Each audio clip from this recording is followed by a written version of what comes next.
कहानी की शुरुआत में हम मिन नाम के एक लड़के को देखते हैं जो एक नंबर का प्ले बॉय था, क्योंकि उसका एक ही वक्त पर 5 से भी ज्यादा लड़कियों से अफेयर चल रहा था। फिलहाल वो अपनी एक गर्लफ्रेंड के साथ होटल रूम में था। वो अपनी गर्लफ्रेंड को कहता है कि मैं तुम्हें बहुत प्यार करता हूँ और तुम्हारे लिए किसी भी हद तक जा सकता हूँ। वो भोली भाली लड़की उसकी मीठी मीठी बातों में आ जाती है, जो कि इस बात से अनजान थी कि मिन उससे मिलने वाली हर लड़की को सेम यही बात बोलता है। इसके बाद वो दोनों इंटीमेट हो जाते हैं। कुछ टाइम बाद मिन को उसकी दूसरी गर्लफ्रेंड की कॉल आती है, लेकिन वो ऐसी सिचुएशंस को हैंडल करना अच्छे से जानता था। वो अपनी रूम वाली गर्लफ्रेंड को ऐसे दिखाता है कि जैसे वो अपनी दादी से बात कर रहा हो, और इस तरह वो अपनी दोनों गर्लफ्रेंड्स को बेवकूफ बना देता है। अब कॉल काटने के बाद वो अपनी रूम वाली गर्लफ्रेंड के साथ दोबारा इंटीमेट होता है, लेकिन कुछ टाइम बाद मिन बोर हो जाता है और उसे कहता है कि मुझे काम के लिए कहीं जाना है। वो अपनी गर्लफ्रेंड के पर्स से पैसे निकालकर अपनी दूसरी गर्लफ्रेंड के घर पर जाने से पहले एक कॉन्ट्रासेप्टिव अपनी जेब में रख लेता है। उसे अपनी दूसरी गर्लफ्रेंड के घर पर पहुंचते पहुंचते अंधेरा हो जाता है। यहाँ पर मिन दरवाजे को नॉक करता है, लेकिन जब अंदर से उसकी गर्लफ्रेंड का कोई जवाब नहीं आता तो उसे लगता है कि शायद घर पर कोई नहीं है, लेकिन तभी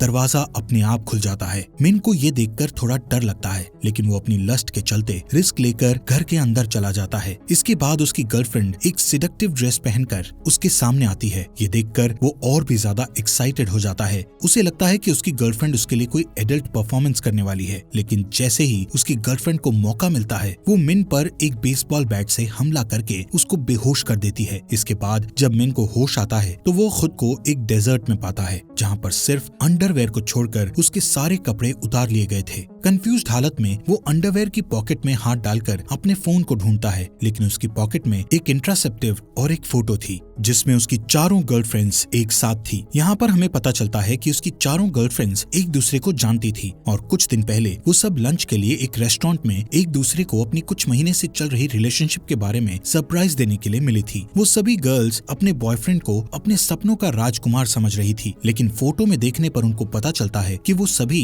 एक ही लड़के को डेट कर रही हैं। इसके बाद उन सब ने मिन को सबक सिखाने के लिए एक प्लान बनाया था। अब मिन फ्रस्ट्रेशन में कूदकर अपनी चारों गर्लफ्रेंड्स की ग्रुप फोटो को पैरों से कुचल देता है और आधे घंटे तक इस रेगिस्तान से बाहर निकलने के लिए रास्ता ढूंढने लगता है, लेकिन उसे कहीं पर भी रास्ता नहीं मिलता। अब वो इतना थक चुका था कि उसे हेलुसिनेशन होने लगते हैं, जिसके कारण वो रेत को ही पानी समझकर खाने लगता है। तभी वहाँ एक आदिवासी औरतों का ग्रुप उसके पास आता है। उस ग्रुप की लीडर का नाम टालिया था। वो जिस तरह से मिन को घूर रही थी उससे मिन को लगता है कि वो उसके साथ इंटीमेट होना चाहती है, इसलिए वो एक्साइटेड होकर टालिया के मुंह पर लगा कपड़ा उतार देता है, जिससे आदिवासी ग्रुप की एक औरत मिन को भाला मारकर बेहोश कर देती है। जिसके बाद वो आदिवासी औरतें मिन को बांधकर उनके गांव में ले जाती हैं। वो आदिवासी औरतें एक कबीले से थी जिसका नाम हालीबा था, चूँकि एक ऐसा यूनिक ग्रुप था जिसमें सिर्फ लेडीज का ही राज चलता था, जहाँ पर आदमियों को गुलामों की तरह ट्रीट किया जाता था। यहाँ पर आदमियों का काम सिर्फ लेडीज की सेवा करना और उन्हें खुश करना होता था। कुछ खास मौकों पर तो वहाँ के आदमियों को एक पौष्टिक आहार के तौर पर भी खाया जाता था। अब गाँव के रास्ते में मिन एक डोली नाम की बच्ची से मिलता है, जो उसे पानी पिलाने का नाटक करती है और सारा पानी नीचे जमीन पर गिराकर मिन का मजाक उड़ाती है। यहाँ पर मिन देखता है कि डॉली ने एक ह्यूमन पेट भी रखा हुआ है जो उसके इशारों पर नाचता था।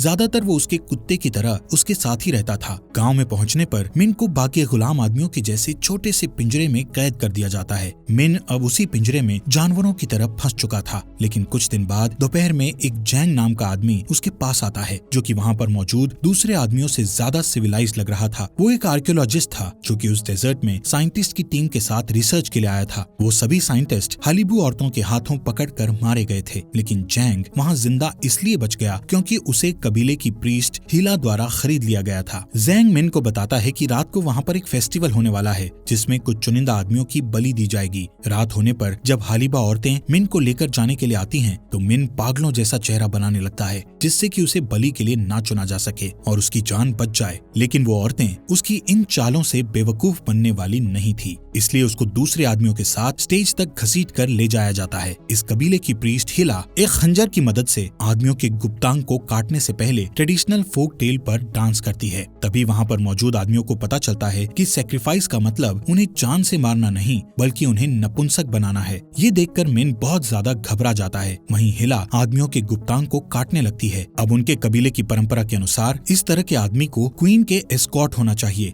मिन इसी वजह से बच जाता है। रात को उसे क्वीन को खुश करने के लिए कहा जाता है, जिसके लिए उसे जबरदस्ती टालिया के रूम में भेज दिया गया था। मिन टालिया के इंटीमेट कलेक्शन में से अपनी पसंद का एक एडल्ट टॉय चूज कर सकता था। अब इतने दिनों तक कई सारी मुश्किलें सहने के बाद मिन पहली बार किसी काम के लिए एक्साइटेड हुआ था, लेकिन उसकी यही एक्साइटमेंट ज्यादा देर तक नहीं टिकती, क्योंकि वो एडल्ट टॉय टालिया के लिए नहीं बल्कि मिन के लिए ही थे। अगले दिन मिन मुश्किल से चल पा रहा था। उसकी रोमांस वाली रात वैसी नहीं थी जैसी उसने सोची थी। ज़ैंग को उसे देखकर हमदर्दी होती है। वो मिन को अपनी मालकिन हिला के पास उसका फ्यूचर देखने के लिए ले जाता है। जब हिला उसका फ्यूचर देखती है तो वो उसे बताती है कि अगर तुम 3 महीने के अंदर टालिया को प्रेग्नेंट नहीं कर सके तो तुम्हें सजा दी जाएगी, लेकिन अगर तुम टालिया को प्रेग्नेंट करने में सक्सेसफुल हो गए और अगर टालिया एक बच्चे को जन्म दे देती है तो तुम्हें जान से मार दिया जाएगा। अब यहाँ पर मिन के पास ऐसा कोई भी रास्ता नहीं था जिससे कि वो अपनी नॉर्मल जिंदगी वापस जी सके। उसी दिन उसे पता चलता है कि वहाँ पर आदमियों का मामूली सब्जियों तक के लिए सौदा कर दिया जाता है। आदमी उन निर्दयी औरतों के लिए सिर्फ एक ऑब्जेक्ट है। वैसे तो वहाँ पर मौजूद औरतें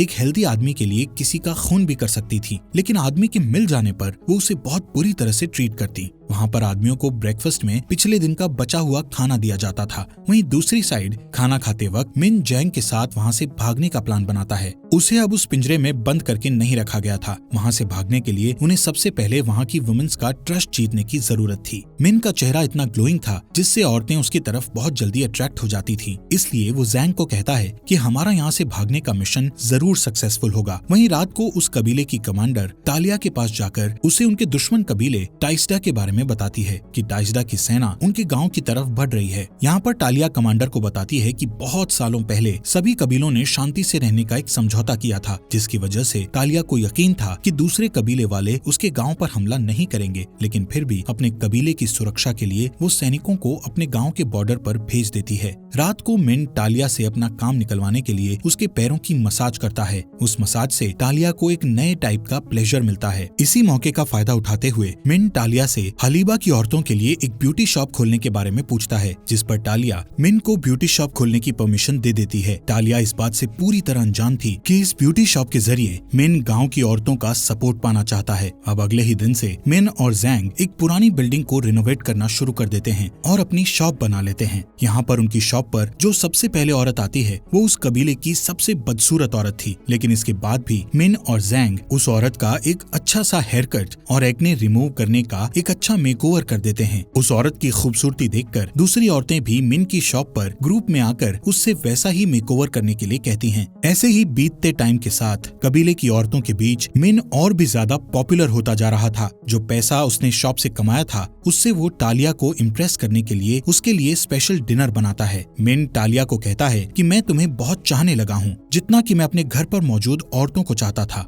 लेकिन टालिया उसकी बातों में आने वाली नहीं थी। वो मिन को उससे दूर रहने को कहती है। साथ ही में उसको कहती है कि वो उनके कबीले में सिर्फ एक मामूली सा आदमी है। तभी अचानक बाहर से एक औरत जल्दी से टालिया के पास आकर उसको बताती है कि डॉली कुएं में गिर गई थी और हमने उसे बाहर तो निकाल लिया है, पर वो काफी समय से बेहोश है। ये सुनकर टालिया और मिन जल्दी से वहाँ पहुँच जाते हैं। कबीले की औरतों को पता नहीं था कि आखिर बच्चे को कैसे बचाया जाए, लेकिन मिन को बाहरी दुनिया की नॉलेज थी। वो डॉली को उल्टा पकड़ता है, जिससे डॉली का सारा पानी मुंह से बाहर निकल जाता है और वो होश में आ जाती है। यह आसान सा काम उसे गांव का हीरो बना देता है। कुछ देर बाद सोते वक्त टालिया मिन को बिस्तर पर अपने साथ सोने के लिए बुलाती है। वो दोनों रात साथ में बिताते हैं। अब अगले दिन मिन को गांव में बहुत अच्छी तरह से ट्रीट किया जा रहा था। कबीले की औरतों के द्वारा किसी आदमी को शायद इतनी अच्छी तरह पहली बार ट्रीट किया गया हो। अपनी जिंदगी में पहली बार कबीले की औरतों ने अपने जैसों के अलावा किसी और को इज्जत दी थी। वहीं टालिया अपने लोगों के साथ खाने और बाकी चीजों के प्रोडक्शन में कमी के बारे में बात कर रही थी।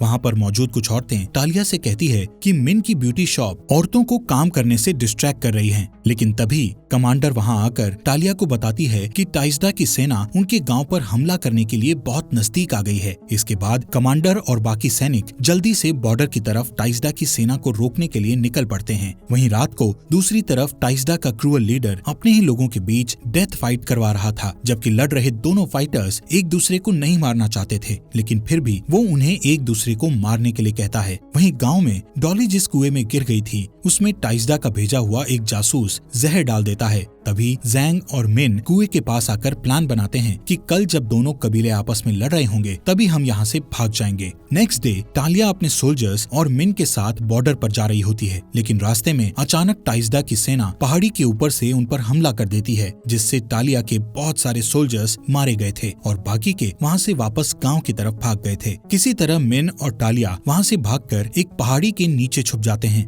थोड़ी देर बाद टालिया मिन को उनके कबीले के इतिहास के बारे में बताते हुए कहती है कि बहुत समय पहले उनके कबीले हालिबू और दुश्मन कबीले टाइजदा समेत 7 और कबीले थे जो एक दूसरे से लड़कर खुद को खत्म कर रहे थे, जिससे वहाँ की उपजाऊ जमीन रेगिस्तान में बदल रही थी। लेकिन फिर एक दिन सफेद घोड़े पर सवार ओसा नाम का योद्धा आया जिसने इन 7 कबीलों को कंट्रोल कर लिया, जिसके बाद उसने ओसा नाम का एक समझौता बनाया जिसके अनुसार सभी कबीलों को शांति के साथ एक साथ रहना था। अब ये परंपरा सैकड़ों सालों से चली आ रही थी, लेकिन फिर टाइजदा कबीले के सरदार ने बाकी कबीलों को जीतने के लिए उन पर हमला करके इस समझौते को तोड़ दिया। अब जब टालिया मिन को ये कहानी सुना रही थी तभी उसके पास बहुत सारे जुगनू आते हैं। यहाँ पर मिन शहर से जो कॉन्ट्रासेप्टिव लेकर आया था उसमें जुगनू भरकर टालिया को देता है, जिससे दोनों बहुत खुश हो जाते हैं। यहाँ पर टालिया और मिन एक दूसरे को प्यार करने लगे थे। इसके बाद दोनों वहीं इंटीमेट हो जाते हैं। अगली सुबह जब मिन और टालिया गांव में वापस लौटते हैं तो देखते हैं कि पूरा गांव कुएं का जहरीला पानी पीने की वजह से बीमार हो गया है। तभी यहाँ पर जैंग मिन के पास आकर पूछता है कि आखिर उसने वहाँ से भागने के प्लान को क्यों कैंसिल कर दिया, जिससे टालिया को पता चल जाता है कि मिन उनके साथ गद्दारी करने का प्लान बना रहा था। लेकिन अब टालिया के दिल में मिन के लिए कुछ और ही फीलिंग्स थी, इसलिए वो उसे मारने की बजाय उनको आजाद करके